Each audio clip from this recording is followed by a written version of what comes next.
Les amis, salut, c'est PKLN, j'espère que vous avez la forme. On va aujourd'hui continuer comme d'habitude notre analyse du Bitcoin et tenter de répondre aussi à une question d'un abonné qui je pense peut intéresser pas mal de monde. C'est est-ce que je peux aujourd'hui investir dans le Bitcoin? Est-ce que c'est un bon moment et de quelle manière? Donc on va voir ça ensemble. Donc on va commencer par répondre à la question justement est-ce que c'est un bon moment pour acheter du Bitcoin et comment s'y prendre en fait si on veut mettre en place un DCA. Alors est-ce que c'est un bon moment? J'ai envie de répondre oui et non en fait, puisque oui, pour faire un DCA, oui, on peut commencer n'importe quand, puisque le DCA, vous savez, on lisse le prix d'entrée. Donc voilà, peu importe à quel moment on commence, aujourd'hui on est dans cette zone-là. Certes, on est un petit peu haut par rapport à ici, on est quand même déjà monté jusque-là. Donc c'est quand même bien probable que dans les mois, les années à venir, on soit dans cette zone-là, vous voyez.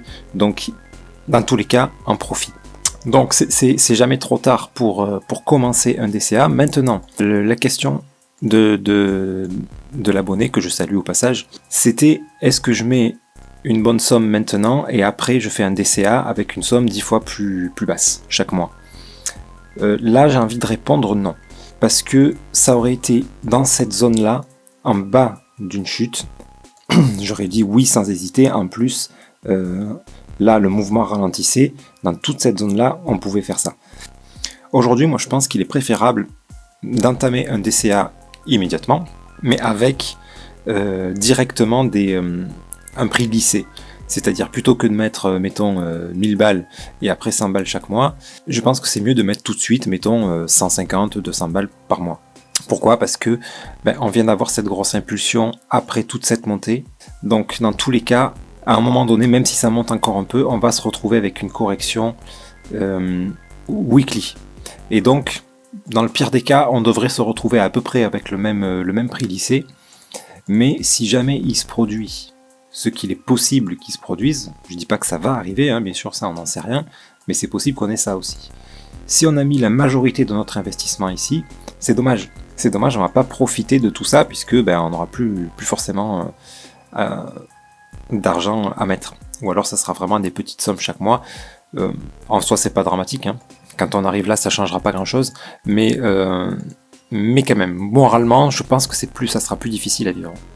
Et ça, il faut y penser parce qu'on se dit aujourd'hui, tant qu'on est dans le vert là, on se dit qu'on a un moral fort, mais quand on n'est pas habitué, je peux vous garantir que quand vous vivez des trucs comme ça, les ascenseurs émotionnels là, on dort pas beaucoup la nuit dans ces phases-là quand on n'est pas habitué. Bon après on s'en fiche un peu, mais ouais, on dort pas beaucoup la nuit quoi. Donc pour s'éviter ce genre de stress, donc oui, prendre un DCA aujourd'hui, ça baisse un peu, on continue chaque mois, ça monte. Bref, on va choper un prix moyen, grosso modo dans cette zone-là. Si on a de la chance, ça va descendre, on va choper un prix moyen plus bas. Voilà, mais dans tous les cas, ça sera vraiment lissé. Parce que là, vous mettez ici, mettons 1000 balles, vous avez ça derrière, là vous mettez 100 balles, 100 balles, ça remonte, 100 balles. Votre prix moyen, il va se situer quand même proche d'ici, quoi. Parce qu'au final, c'est là que vous aurez mis le plus. Et même sans parler d'aller si bas, rien que si vous avez tout de suite une correction comme ça, bon là ça fait pas une grande différence, mais quand même moralement, c'est surtout moralement que ça sera plus facile à gérer comme ça. Voilà, le seul risque en faisant ça, c'est si ça continue de faire ça. Mais bon, vous pouvez me croire, ça, on l'a quasiment jamais vu, hein. Là, il y a eu cette phase-là, là. Mais même là, si on zoome un peu, il y a quand même une belle correction là, par exemple. Ici, on est passé de 40 000 à 28 000. Vous voyez, en 2 semaines. Donc voilà, si vous avez un truc comme ça, que vous avez prévu, mettons, je sais pas, d'investir le 30 du mois, que le 15 vous avez ça, bon peut-être qu'il faudra avancer votre entrée à ce moment-là. Voilà, peut-être faire des petites variations en fonction des corrections, bien sûr, mais voilà, la somme la plus importante à mettre pour moi, c'est pas le moment idéal. Là, on fait que monter. Regardez, le mouvement, il a l'air de ralentir un petit peu. Donc maintenant, on sait ce qu'on va regarder dans notre analyse, bien sûr. Donc là, je suis en weekly. Donc ça indique pas grand-chose. Si je regarde en daily, bon déjà en daily, on a eu une petite correction ici. Maintenant, elle n'est pas suffisante. C'est pas une correction daily, ça. On est plutôt sur du 1 heure, 4 heures. Et encore même pas la structure 4 heures là. Hop, si je prends du 1 heure, 1 heure, hop, qu'est-ce que j'ai ici? Ouais, on a eu un petit setup Ici, vous voyez un petit peu de vente, on l'a déjà obtenu. Ça a l'air chaud pour monter là. Hein. Si on garde cette dynamique-là, voilà, bien probable qu'on vienne casser le plus haut. Donc pour moi, voilà, on est toujours sur la dynamique haussière, mais attention à une chose. On a commencé à avoir voilà, des impulsions baissières un petit peu fortes ici. Certes, on a tout recorrigé à la hausse. À voir ce top-là, comment on va le casser. Est-ce qu'il est cassé déjà d'ailleurs? Oui, il est cassé. Attends, je dis pas de bêtises, on va zoomer un peu là. Ouais, il est cassé. Ouais, just, hein. Enfin, vous voyez, il a cassé timidement quand même.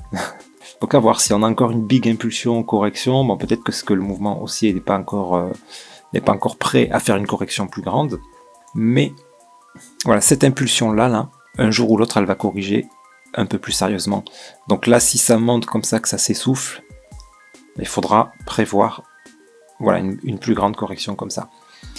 Et c'est là qu'il faudra être vigilant, puisque en fonction des événements macro, etc., est-ce que ça va être une impulsion pour revenir valider la structure que j'attends, ou est-ce que c'est pas encore le moment? Ça me paraît être encore un peu tôt pour faire ça, je pense que ça devrait arriver plus tard.